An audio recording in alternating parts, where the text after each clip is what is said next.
live and direct. Interesting night, interesting guests. We've got a cowbell in that house. We'll give some extra reverb to the cowbell, I think, tonight, huh? Hypernatural.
Vocals on that mix was Jack the Box featuring Lady Blacktronica.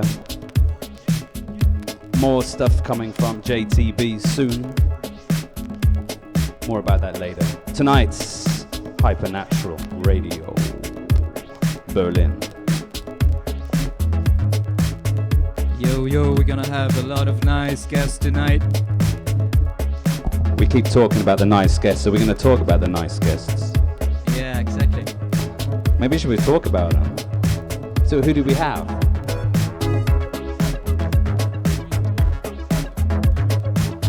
Hey, it's a good question, mate. We have some special guests here today, and also some other people as well. Quite a big crowd today, isn't it?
Another really cool selection by our DJ Bobby Starr.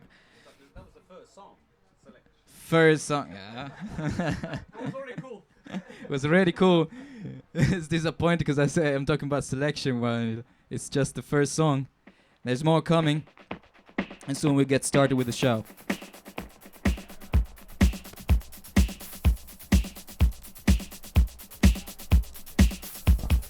I think we can talk about the guests, huh? What are we saying? Who do we have today? So we'll start with Hardrock striker. He's a DJ and producer from Parisian, and going to work also like to LA a lot of time.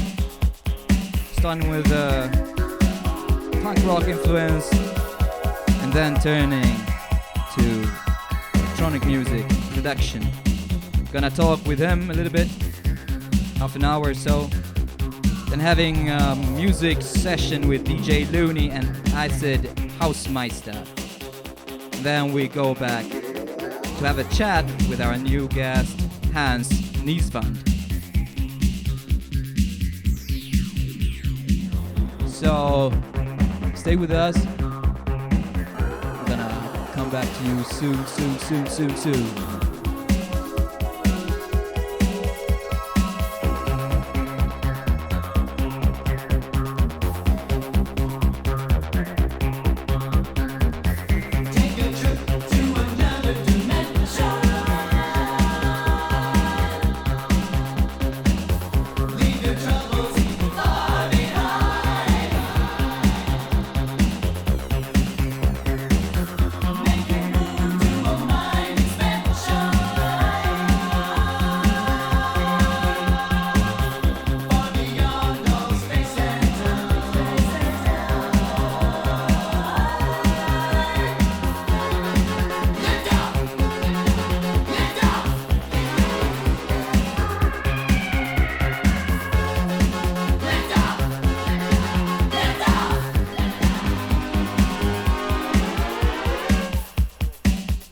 Very soon.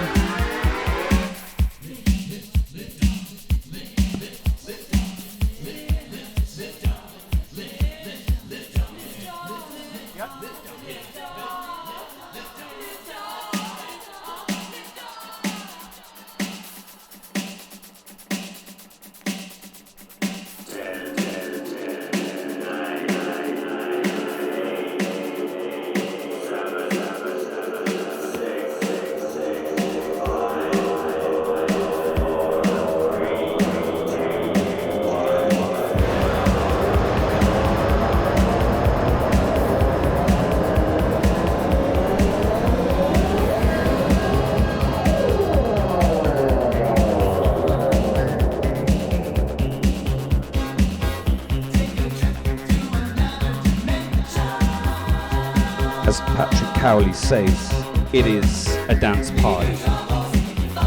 We all believe it's a dance party as a DJ. That's how it should be. Hypernatural. Coming up soon, our first guest will be in the house. Getting everybody settled. Then we'll have a little jam in the middle.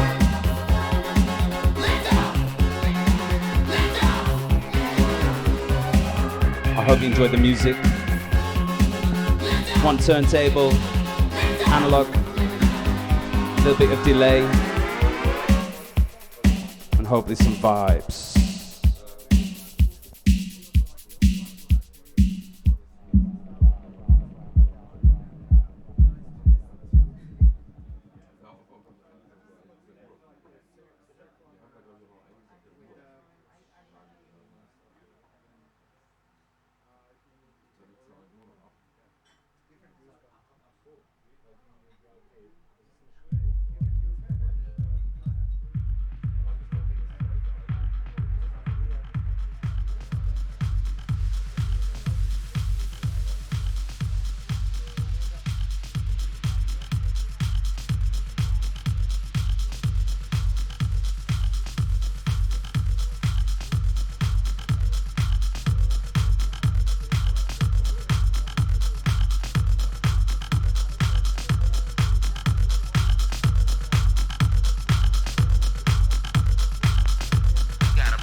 Some DJ Q, definitely one of my all-time favorite UK artists. Shout out to the Glasgow.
What you saying, Danny? What you saying? Yeah, we're just like. It's Friday evening. What does that mean? What does that mean? What does it mean to me? What does that mean to everyone? Well, I don't know. All we know it's Friday. That's very true. That's true. But what does it mean for Hypernatural? It means that we're having our transmission today. We have our show today. We have a lot of wicked guests with us today. We always have wicked guests, Yeah, but that's today is very special, isn't it? That's not a special thing. That's actually a usual thing. You're right.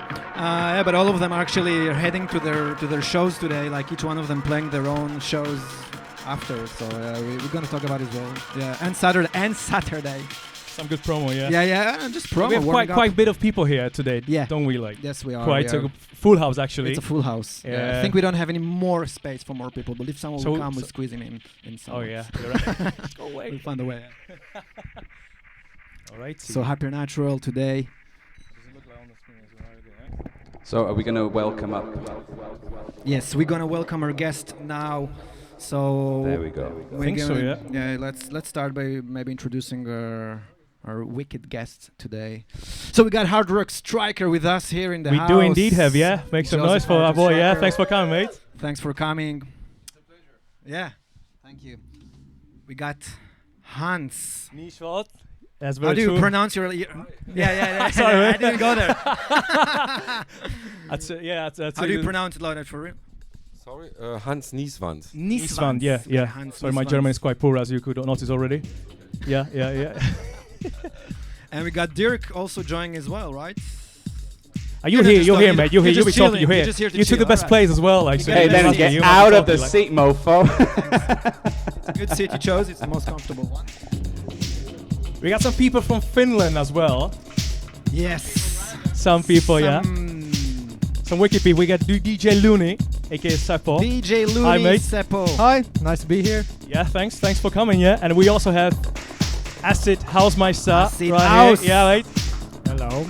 Hello. How'd you say hi in Finnish, by the way? Hey. That's alright. That's not so bad. I told you it's an international show here. Yeah. It's multicultural. Yeah, and we have these guys gonna play us some live. As you can see, I don't know if you can see the machines. Maybe Stefano, you can handle the camera to show just a little bit overview. Some toys in here, yeah. Do you trust Stefano with the camera? I'm not sure if I do, but Okay. okay. So this is what they brought here. They're gonna play some Some wicked stuff, some wicked acid house stuff, yeah. So it's gonna be tunes. great. Live, right?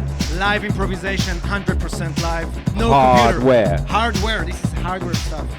Rare hardware stuff. Yeah. So this is Hypernatural. Rob, what is this We first? haven't forgot about anybody, have we? Haven't we? And No, besides that, we have a lot of other friends coming. Yeah. But We got let's Ellie in the focus, house. guys. Focus, guys. Yeah, try to Focus, focus, guys. yeah. We got also Ellie here. He's joining the team. You don't see him there, but he's there as well. What was there a contract talked about? Talk I'm about serious. You can If you say hello to the camera, say, Ellie is there as well, right? somebody joining the team. Did you just sign something behind my back? No contract. Wow. It's not, nothing is approved. Friends, man, friends. Yeah, and Hypernatural, what are you yeah? playing us now, Rob? Like, what is this record? Like, This is can you New tell Order. us? It's a New Order, oh, is it? Well, yeah, it is actually, yes. It's a pizza It's black. familiar to you, right? Yeah, right. It's a Peter Black remix, and basically when I discovered like electronic music back in the days in Los Angeles, like maybe like 20 years ago, this is where I met Peter in Los Angeles, and we set up a company called Pyrisonic, and that was my first introduction to electronic music. He was doing remixes, and we sold so many of those records. Yeah, I remember it was thousands and thousands. Mine's from Copenhagen. I don't remember the record shop, but 2001, right? Exactly. There you go. Bingo. Incredible. Bingo. Incredible. I'm very happy about it. 10 points for me. Thank you. Yeah. So I can tell we're officially starting, right? Yeah, we are. Because we already have There's no official Joseph stuff. involved in the conversation. That's very Yeah. good because that's what we wanted, actually. That's Start true. with this. Yeah, so fella. you, so just tell us. We want to hear a bit about more. So I understand from reading about you a little bit that you came from originally, right? You didn't come from electronic, just as you mentioned now, right? What was exactly your first introduction or background in music introduction? How did you get into music in the first place? In the first place, I was really into rock and roll and nuggets from Lenny K and stuff like from the 60s. Like Fugazi. Fugazi, Thank of you. course. You know, yeah, On the Kill Taker is like an amazing album. You know, 20 And- points. Thank you. Exactly. Thank Come on, you. we're rocking this one, Striker. Right? Yeah, I mean, this is why I use this name, and I choose this name like Hardrock Striker because my first goal was to set up a band, a rock and roll band, like a heavy band in Los Angeles, doing something like Stooges or MC5 or something. And fortunately, I met this guy called Peter Black in Los Angeles with Doc Martin and all those people. DJ Harvey were there around, and suddenly I was like totally dived into it. Nice, like. But how did you get to LA at first place? What just brought you there, like? Just to set up a band because I Okay. thought to set up a rock band Business, because I man. thought it was Business. like the best. Best city for setting up a band. Like. Exactly. If you like rock and roll, you have to be in Los Angeles. Oh really? I I think thought it's so. more hip hop or R&B or this kind of stuff. No, not really. Is it that? No. You know What kind of hair? the same ones. No way.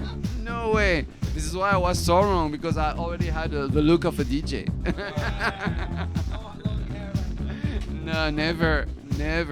I mean, we were listening to Black Sabbath in the car while we were pressing some records. Like, I don't know if you know the Cat Williams. He's like a classic played by Villa Lobos every time. And I remember when we pressed this record, like, we were like, we pressed like maybe 2,000 records or something, and it didn't sell. But suddenly Ricardo played it, and suddenly, boom! Like 2 weeks later, we were sold out. I think so. I don't know. I have no idea. This is how the business works. It worked pretty well, huh? So tell us about that moment. So you say you just came to LA like with your hard rock vision, Exactly. right? Like rocking and rolling. Exactly. And then it was a turning point. Totally, because I discovered these guys and they were working with computers, with Ableton, not Ableton, the Logic, you know, with Logic. Fruity Loops then. Logic, already Logic, the Logic first was already version, there, yeah. you know, and all the keyboards like Virus, etc. I remember we were like looking for a virus because Depeche Mode had a virus, so Depeche Mode is like kind of God, you know, Okay. because Depeche Mode is everything. So we're like, oh, we need the virus to do some tracks, etc. So I started to learn from that. I mean, we built it up from scratch, you know. I was just playing guitars in the beginning, and then I was like learning, and I learned how to press some records, and I started to sign some artists, and So it just goes from here. Who was your first mentor, like, who introduced you to electronic music? Like, who was the one who was like? It was Was Peter. it was Peter Black? It was Peter Black. Okay, tell us more about that, about this meeting, about that. What the interaction was. Basically, I How had did a it friend in my in my hometown where I come from. Like it's a suburb from Paris, and he told me, "Man, you know what? I have a friend in Los Angeles. Like maybe we can go to him and try to do some music or something. I don't know. I have no idea." We took some tickets. We went there. We met the guy, and the guy was so cool. So we were like, okay, let's try to do something. But then I realized that, man, he was working with computer, and in my head, you know, I was like, fuck computers, because I'm like rock and roll guy. So you know, you need the drummer. And man, the first time I heard the tracks, I mean, the vinyl or something. I mean, the bass line started at 1 minute or something, and I was like, what the fuck, you know, you need to bang. And that was the beginning and the starting to me to understand how it works, etc. You know. Interesting. But I want to ask something like, where's the link between what you were doing, what you came to do, and what you end up doing? There are no links. There is no at all. You know, it's just like it was my way to do some music, because my dream was to do some music, but I had no idea how to do it. So this is how it happens. It's finally. like you jumped on a train. You see a train Exactly. coming. There was a station where you were. and you jumped on. Exactly. You know what? I was just thinking, oh, you know what? Finally, it's really interesting, because with a band you need to be good, feel good with the drummer, with the bass player, etc. You need to set up a band. But now with the computer and this, I mean, you can do everything on your own. And to me, it was a total revolution. So I was like, oh, okay, you can do everything on your own from beginning to end, from A to Z. So I was like, oh, you know what? It's 1,000 times better. You know, But no pressure. But you stayed a little bit like in the environment also of rock, because I know like you remix it for White Stripes. Yeah, we So did some. you have in fact, it's that some, love. In fact, you know what? It's some bootlegs. It was how we started. You know, like to do some. We pick up some tracks. We go to the studio, started to work, and suddenly we're like, oh, you know what? It's cool. Let's put it out. You know. Of course, it was illegal, but illegal. That I mean, who cares? You know. I mean, bootleg. Exactly. Bootleg is the blood of dance music. If you're, I mean, to me, honestly, like, bootleg is the blood of dance music. If there's no bootlegs, there's no dance music. I mean, think about Razormaid in the 80s. They were doing that and Disconnect. You know, all those guys, they were like doing illegal or like illegal issue. You know, exactly. Yeah. Exactly. True. Yeah, I was just adding that they were called Canadian pressing many times because Canadian law was somehow more liberal. Exactly. No, I don't think so. And I mean, the business changed so much in 20 years. It has nothing to do with what we experienced, you know. I mean, you know what? There's a gentrification of all the big cities like Paris or Berlin, etc. And you know what? There's a gentrification in house music. I can tell you that. People, they want like the good marketing, the good image with the Instagram. I mean, the Facebook stuff. It's too much. To me, it's like, it's too much. But this is the way it works today. And it's incredible. You know, some people, they made a career with Facebook and Instagram. So it's more superficial, I suppose, these days, obviously. You know what? In fact, yes, but I don't know. Because the more and more we go into that, it's like it started to be the mainstream. The mainstream is to do that. The mainstream is not to work in the studio for years or to prove something, because back in the days we wanted to prove something. Hey, you know, I've been remixing this, remixing that, using this gear. I made friends with this guy who's such, I mean, for instance, we did a track and our biggest dream, and not dream, but like wish, was to give it to DJ Harvey to play it, because we're thinking, oh, I did a track with Peter. It's at the end of a compilation. I mean, I will show you maybe. It's go for it, yeah. Yeah. I'm sorry. Oh, it's Taking the gadget at home. We got some new. Wow, it's new a CD. Exactly. It's a CD. Play, We've been we've been releasing that like 1 year ago on through Compact, and in fact it's a mix CD, a double mix CD by DJ Sprinkles. I'm sure you know him, and myself. And it's kind of a retrospective of all the tracks, you know, but mixed all together. I mean, Sprinkles chose the ones he likes. It was like because I've been pressing so many records, like, I don't know, 150 or 200, I have no idea. So he picked up between like 600, 700 tracks, and we did some choices, and we did this mix CD. And what is in, yeah, it's kind of, you know, exactly. And it's like the retrospective of the SKYLAX, if you want. But in fact, to me, what was interesting, like what I told to Terry, like DJ Sprinkles, it was like, okay, you know, it's interesting to do a mix CD which is not like honoring the past, because to me it's very easy. Like, I could have done a mix CD by doing licenses, like, okay, I'm going to license Mr. Finger, I'm going to license I don't know, Glen Underground, blah blah, and do a great compilation, and all the media will be, oh man, it's so amazing. Of course you're using names of everybody, but this is only SKYLAX artists. And what was interesting is, like, when I signed those guys, some of those guys, I mean, they were just on SoundCloud. Some of those guys, they were just working with Ableton or something. They were like beginners, but I thought their music was very good, so I put it out on vinyl. So to me, I have a punk approach, as Ellie said, you know, in music.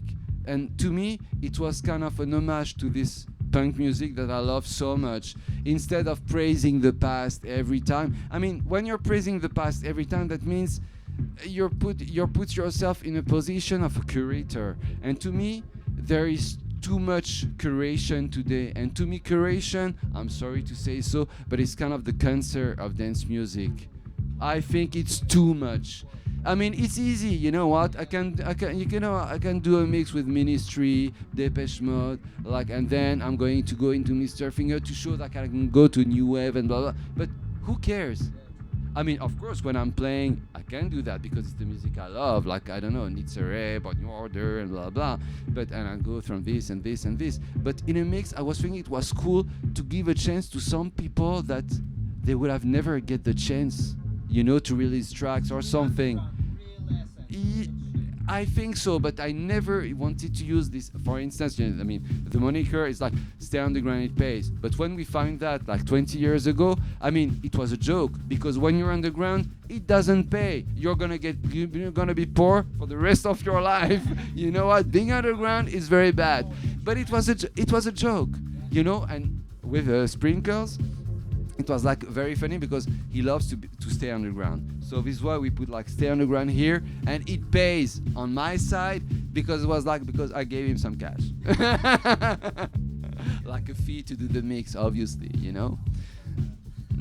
Exactly. So there you have a kind of a link between like the rock and punk attitude and then what you ended up doing, with your label. It's totally that, because when you realize the charts, in the when you're looking at the charts, our charts, 1 week you can be number 1 or number 2 or 3, and then 3 days later, boom, gone, somebody else. And it's exactly the essence of a DJ, because when you're playing, imagine you're at the high, imagine you got 500, 600 people, they're praising you, they're like crazy, blah blah, and suddenly somebody is coming in, and boom, it's him, it's not you, you're dead, which is great. You know what? This is the essence of house music. You can be up and down, but it's good because you stay modest and humble, at your own place, because after all, what you're doing, you're playing some fucking records.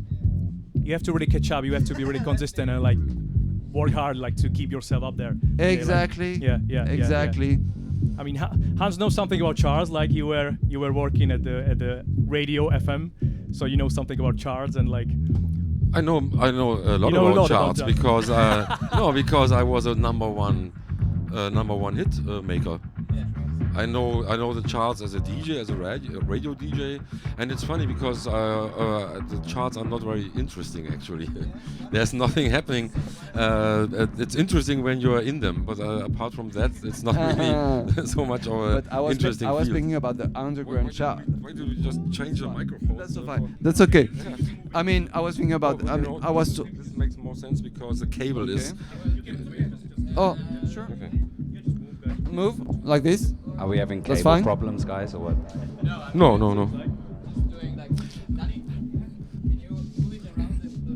By the way, I know all this stuff. I know the SKYLAX. There was a article in Wire magazine, a very big review, and that made me check. But it was hard to find. Some of it was quite hard to find. That's cool. Yeah. Thank you. I appreciate it sincerely. Yo. You also keep the punk attitude with the graphics, the whole design, the logo. You know what? It's exactly that, because when we put out this compilation, I was like, okay, I could have done, I don't know, like something very mainstream. Yeah, And not interesting. exactly to me. Even in this, where is this? Go ahead. There is a story behind that. What's the story? Because basically I was looking for the artwork because the compilation was ready 2 years before or 1 year and a half before, and I was like, I didn't have time because I'm working at the same time, like doing parties, signing people, etc. And doing the label. It's a lot of work, it's crazy. So I was like, okay, I don't have time, and suddenly I was like, it was the last time they told me, okay, bring the artwork on, we need to press it, it's like too much, okay, go ahead. So I remember I bought some Zoom magazine. It's a famous photographic magazine from France in the 80s, and I loved it. Exactly. We have it in Italy. I used to purchase it. And I love it so much because it's very old. So I remember I found there was a special Japanese edition, and on this special Japanese edition I found out this pic, but we changed it obviously because of the head, etc. And and I was like, okay, you know what? I'm gonna use that because it makes sense. Because Terry is from Japan. I mean, he's from US, but he lives in Japan for years now, and he's very close to this mentality, etc. So not mentality, but he's from this. I mean, he's from this country today, and I know he likes it, you know. So I was like, okay, you know what? It makes sense, you know. And to put the ninja is like me, and the master is like him. I mean, it was to have fun and to bring some blood here. I mean. Exactly, it was kind of the mix. It was funny. It was fun. It was funny, exactly. So we came up like that, you know. I mean, to be really honest, it was very fun because I did a scan of the thing, and boom, I sent it to the graphic designer. I told him, you know what, do this, do this, do this, do this, and he started doing it, and he sent me many options. I was like, okay, you know what, that is the right one. Boom, we put it out. Is the decision of going with a CD? I love this track. Yeah. This one. Only good taste from this guy. Well, Chicago. Wanted to ask, like, if like the decision of a CD is another punk attitude. You know what? No, because it's a mix CD. So, I'm sorry. So as a mix CD, it has to be 80 minutes, you know? So I couldn't, obviously I'm not going to do a mix, like one side for DJ Sprinkles and one side for me on vinyl. It would be properly stupid. This is why we did that on the CD, like a double CD, and we put out also some unreleased that we picked up, like unreleased tracks from the SKYLAX catalog, from Octo, Octa, Move D, etc. And we put like 3 volumes on vinyl, just unreleased tracks, but like real one, not mix, obviously. So the CD is just a mix to give the people the idea of there's behind SKYLAX, you know, the concept, etc. How did you get in touch with Compact? I would like to know, because it's. You know what? I'm working for years with them. I love it. Because they're cool. Honestly, they're very cool. Well, I'm from Cologne. This is first of all. So this is the biggest label in Cologne, the biggest underground label. Yes, true. Compact is the label of Gas, of Wolfgang Vogt, yes. of Michael Mayer, of Super Pitcher, true. Of many more acts. In fact, very important. In fact, before releasing this CD, like the double compilation, we did also a reissue, like of DJ Sprinkles album as Kami Sakunobe House Explosion in 2010. And we give it to Compact for distribution, and they did a great job. And this record got like some crazy review, like 5 on 5 on Era or something. Honestly, I never expected anything, because back, 2010, like, he wasn't known like Sprinkles as he is known today, you know. So I discovered his music like 2 years before, 1 year and a half before, and you know what? I write him on email like, man, I really like your music and what you've been releasing on this album. It's extraordinary. Do you think we can do something? Yes, for sure. You know, we can do this and that. So I was like, oh, you know what? Let's do this. And what was crazy about this with this project is like, I remember he told me about, you know, the cover, because there is an androgynous cover on it that has been censored now on Facebook by Facebook, and because the guy is kind of naked, but he's not naked, you know. It's an androgynous guy from the 20s, so it's art. It's not like something like porn or something, you know. And I thought it was marvelous, and I remember that my PR in Berlin back then was Lorraine, and Lorraine sent me a picture. It was like in the train in U-Bahn, there was like the androgynous guy, like Kami Sakunobe House Explosion, like in Berlin. It was crazy, you know. So this is how I get connection with Compact, you know. They were very happy with the project, and they wanted to do it, and we did it, and it was a success. And this is why, like 8 years later, we did this CD. And honestly, everybody is saying CD is dead or something. It depends on the project. You know what? Depends on the market for what, right? Exactly. If you're doing a mix CD, it makes sense, you know. Of course, it makes sense also if you're doing a double compilation. And we don't do digital already. No. Vinyl only, or It's vinyl only. wow, so physical only. Physical releases. Exactly. But it has never been something like a poster, like saying, oh, you know what, we're doing vinyl only, we're very underground, which is something very famous today to say that. Me, I did that because I always thought, because back in the days when I was a kid, I was buying records, and to me, to have this with this record, it was like a graal, you know, like wow, extraordinary. I have something in my hand, you know. Real but thing. exactly the real thing. I mean, every time I was wondering how you can buy an MP3. Yeah, doesn't make sense. You can download for free. Why buying nice? Yeah, you know what? It's true. It's true. And you know what? I don't blame But people from the who are perspective doing of that. the I can't blame that, you know? I need to own my collection. In MP3. Culture of music.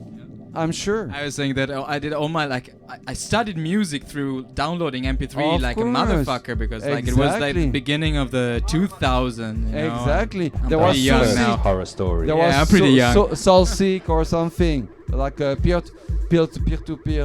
Yeah. There And was so many like different softwares that you could like, just Exactly. share music. Exactly. So I never blame anybody who was doing that. But we were doing it with cassettes before, also, right? But that was extraordinary. That is not the same. That is not the same, because there's still something in your hand. You It know, was a like more project. sharing, like you meet up with your friend and you see the Exactly. collection and you, oh, Exactly. can I have this? And then you have to Exactly. listen it all to record it. Exactly. Well, Yes. today, Spotify and send anybody your favorite Spotify page. How sad is that? No, those pain moments of stopping the cassette, turning it over, Oh, starting the God. track again, and boom. Or going like rearing Oh, like yeah. that. Boom. Yeah. Boom. No, it's Yeah. like, shit, okay, I it's the fucked right up. time. Boom, let's go. Like, fuck, no, the song was like You got it. Yeah. divided in Yeah, two yeah, between sides. I remember That's even love, the man. even the That's cassette love. names. There was like Memorex. Uh-huh. You remember Memorex? Oh, That yeah, was yeah. like the name of the No, cassette. and bass. Yeah, in all the German tapes too. But also radio was a big thing for the Exactly. education sort of thing. Exactly. Right? And we also Exactly. Straight on live. we can have Hans like who surely have And when the guy was speaking, I was like, shut the fuck up. Let me just have the track like playing, the plain track like that, you know? what you saying, Hans? Like he said, like when the guy started speaking, he said, "Shut the fuck up." Well- you were the one who was speaking as well. Like, how did you feel about that? As I told you earlier, I did a mix show, a DJ mix show on a big German station for 13 years in Cologne, and it was a midnight show, so it was very free. On Wednesday I could do whatever I want, but I tried not to. I would like play 3 tracks and then tell which 3 tracks I played, because I wanted to mention the artists so people can buy the records. But then from my old tapes, I remember how important it is that you have these random mistakes or endings. So I can imagine that people are sometimes, praying that the DJ will keep his mouth shut. Oh yeah. Well, I got quite a lot of sympathy because my voice seems to be calming and reassuring. So it was not. It's very calming, yeah. What, do you think if I'm talking even lower than now in German? Ja, na klar. Ah, you've got that voice there. Yeah, oh, you Your got best it too. friend voice. You can do it too. No, I can do it. Yeah. But Hans, yeah, Okay. keep talking. Like, I mean, you were also involved in some other things than radio. You something about education. Maybe I can. Tell something about yourself. I can go by this. I played a couple of the Sprinkles records in my radio show back then because they were also like in 2010. You said you started working with. Yeah. So that was still 5 years to go for my show. So that was featured, and I got that show, I guess, because I was quite a well-known DJ by that time. I started DJing in I was paid the first time in 1983.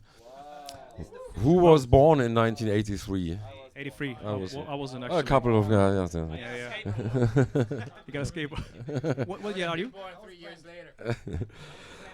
But that was the first time I was paid money. So this is how of course I played earlier, but that was when I was asked to play in that bar and got 200 marks. Which was good, yeah. I still would do it now.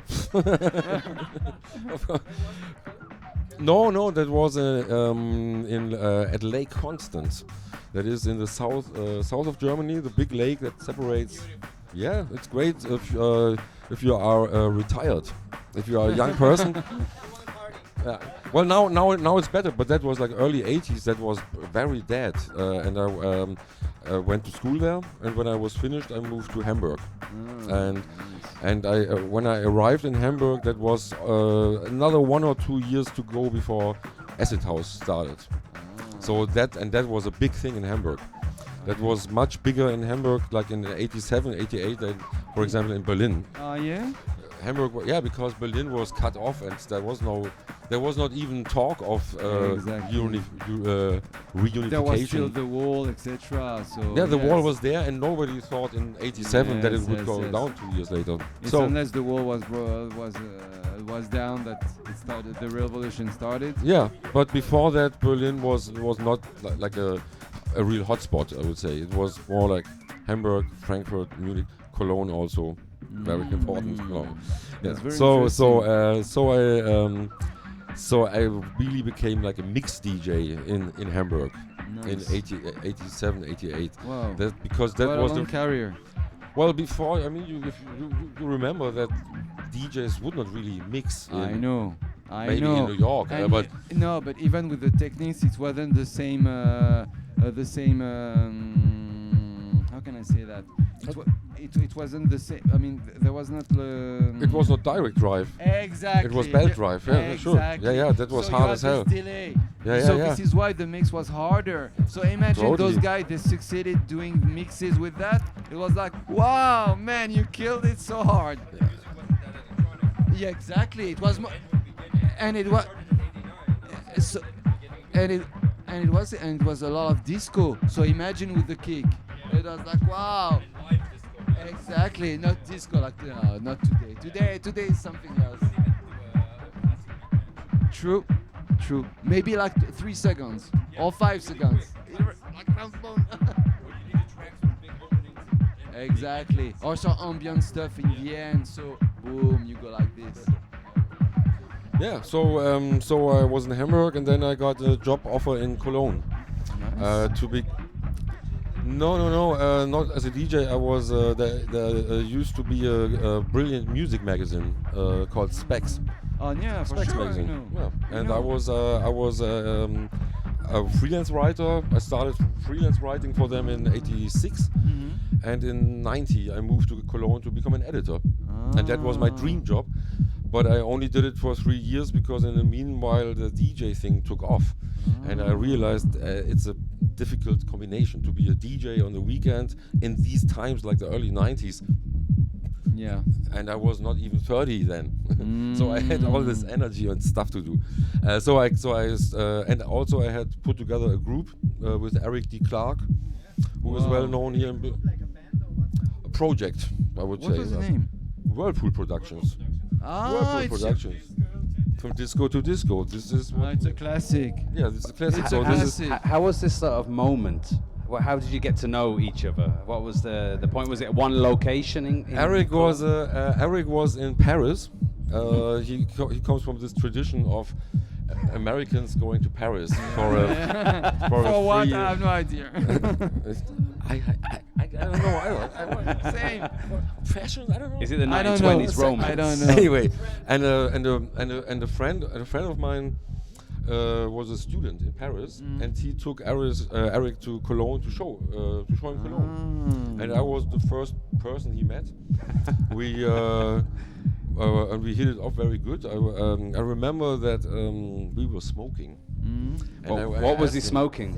We were smoking, and I asked him, "Do you want to smoke?" And he said, "Is the Pope Catholic?" And then in the same week we went record shopping in Cologne, and we picked the same records. We had we both picked "My Family Depends on Me" by Simone, if anybody knows that song. It was a cash-in on Gypsy Woman, actually. It was like Gypsy Woman, you know, of course, by Crystal Waters, and "My Family Depends on Me" was a bit of a, let's do the same thing, but call it A a copy. little bit different. Yes, Yeah, a copy. I got you. But anyway, so we and then I had just started a party in Cologne that was called Whirlpool. So we decided, okay, there are Whirlpool parties, but there's also Whirlpool productions Wow. because we were branding. Aha. we were, It's we good. were, It's I very can, I great. can smell because we something were- here, we man. were Like a total influencers. I can domination smell of the something world. brewing. That's brilliant. Exactly, hypernatural moment. And Justus Könke was a regular at the club, and he asked me if I would want to make music with him. So I brought Eric also in the game, and then we were Whirlpool Productions, and before we even had recorded something, we already had an offer by a horrible label. Our very first record came out on Logic Records. I don't. Yes, you know, Logic is home of Snap, Dr. Alban. Oh God! And, so Man, they it's thought big. this is very funny, these guys. And then the first record was cool, and the second one never got released because they thought we are stupid and also like too underground and also or something. gay. Huh? It was like maybe too underground for them. It was way too underground for them. It Exactly. was so if they're doing uncommercial. Snap and No. They wanted to make business, and they Exactly. thought that maybe we develop on the first record, but this was not the right kind of stable we were in. So we needed to be in a different team. So there was a label called Ladomat that was founded in the early 90s, and they wanted to have us. So they kind of bought us out of Logic, and we did an EP, an album, and that got really good reviews. That was the first album was called Brian De Palma, after the movie director, because we were very influenced by the disco scenes in Brian De Palma movies. Sure. They in Carlitos Way and movies like that. And And that got very good reviews, so we were asked to sign with Motor Music, which was no, this was Motor. no motor like motorbike, which is nowadays part of Universal. It was a major label. It was Polygram or something. Polygram. Back then, and they gave us big advance, and we produced the #1 hit for them. Wow. I think it was #1 in Coming back to Italy. the charts. It was 6 weeks in Italy, but I think in France it was also top 10. Oh yeah. In Benelux it was top 10, and in Spain it was top 10. Amazing. And in Germany it was not even in the top 100. Isn't that hard? Nobody is a prophet in his own country, right? Yeah. It's always like that. Yeah, exactly. So this, I mean, I could go on forever with those stories, but I'm still producing. I'm still working mainly with Eric. I'm here basically today to promote my new record. Please, go. Let's show it to the it's camera. Let's show it to the camera. It's the. It goes back a while ago. I had a telephone conversation with Eric, and we were talking about the fact that the times are really bad, and it's strange that there is nobody is doing any protest disco. Nobody uses disco music to protest. So let's do it. Let's make a protest disco EP. So Eric recorded a vocal in his phone, and that became a song called "No More Hating and Trashing." And then we did another song called "Work, Work, Work" about the downsides of work life. This is actually a cover version of a 70s boogie song. Nice. The other song is original. Yeah, and this and the vinyl that Bobby, as I can see, is just lining up, is being released today. Bravo. Footjob Records by my man Funk D, right next to me. Footjob number 17. Yeah. So it's not a new label, and it's also a vinyl label. So later on, this is we are streaming also, right? It's live. Yeah. Okay, yeah, good. Live, This is stay good live. because later on we will can hear play. that. We will go to the Paloma Bar, Yeah, and so there's the release party. We just want to say to all our viewers, whoever watches now in Berlin, at this moment, after the show, we're gonna head to Paloma Bar to join, and you're welcome to join us as well. Are we welcome? Of course, you are very. You are even more than welcome. Okay, and also the viewers. And SKYLAX And tomorrow. Are we gone Or then? else Shit. Loftus Hall. Loftus Hall. Yes, but also directly now live, you can join what's happening here in Paloma Bar. Just mentioning that. Yes.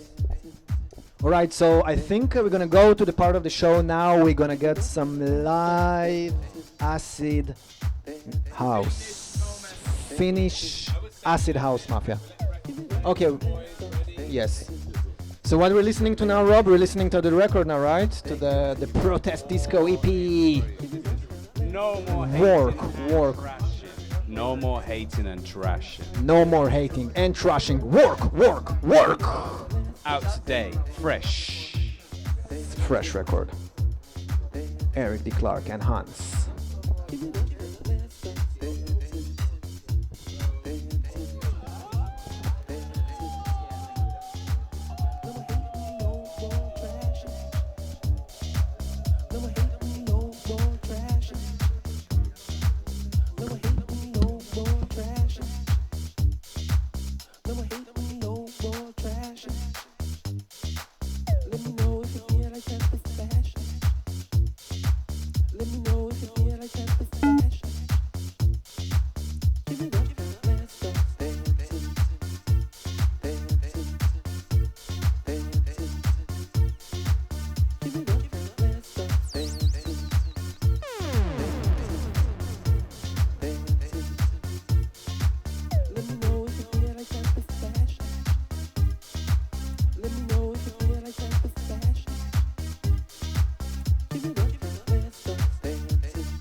So it's the moment for some live music with with DJ Looney and Acid Hausmeister. We're having like something like a 30-minute set of Finnish acid house music, right? That's very true. That's very true. Very true, Tom, right? Anyone there? Yes, yes, yes, yes. Slow getting ready, yeah, surely. Yeah, there's some some setup to make, and then we're gonna kick off. But you guys ready? Or are you Finnish guys still missing something? Some drinks or something like? I don't know. What's your preference while playing? Like having a empty glass or full glass? Beer? I don't know if we have any beers, like actually. But I don't know. Anyone Danny, down for beers, right? do we have any beer left? No. Beers are on the way, like. Beer is gone. Of course, like I mean, it also brings a good vibe, right? That's why you have to feed and make your guests happy. Oh yeah, oh yeah. Okay.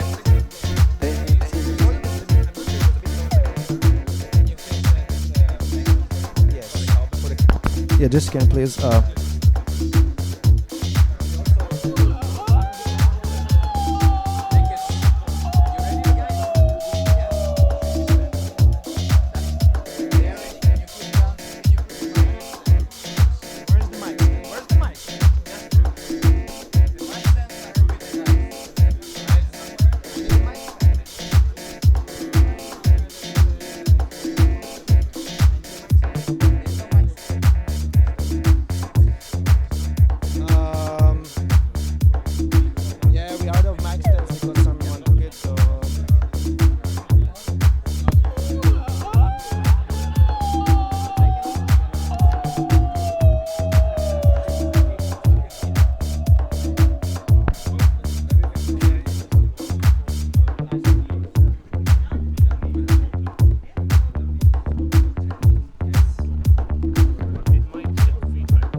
I think we need to have a little discussion about what this bottle is all about. To the Finns, it has a legendary status, and this is the highest quality, potentially, right? Am I correct? Yeah. Yeah, it's the best. Jallu. It's jallu. Eli jaloviina in Finnish. So it's pretty much cut cognac. You got a bit of cognac and some other booze in it. So what's the legendary status part to it? What was the thing about the cap? The cap? No, not the cap. It's the bottleneck. Ah. This bottle style used to be back in the war. They made the Molotov cocktail in this after they drank it. Ah, so this is a weapon. Weapon? Yeah. Okay, interesting point here. We will. We're on our point tonight with our camera work. I see the team is a 10 out of 10. We're still listening one more song from the new EP. I think we're gonna like jack this in, slowly mix in.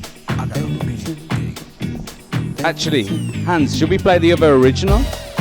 Should I flip the other side and play the first original song? Yeah, cause okay, well. Executive decision. It's all good, man. It's all good. Hans is not bothered. He's good. He's cool. Okay. We're gonna flip the other side.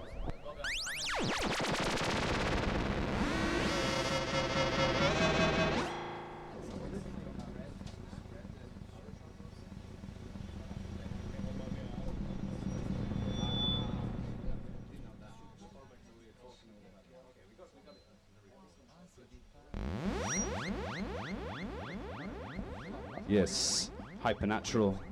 We're in that moment now. Coming direct from Finland, Helsinki. With a connection in Berlin direct. We have DJ Looney and the Acid Hausmeister together. Live in front of your eyes. Hypernatural.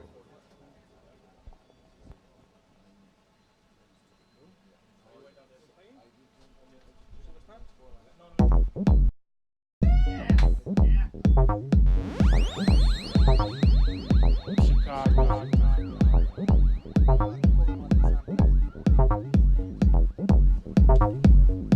Chicago.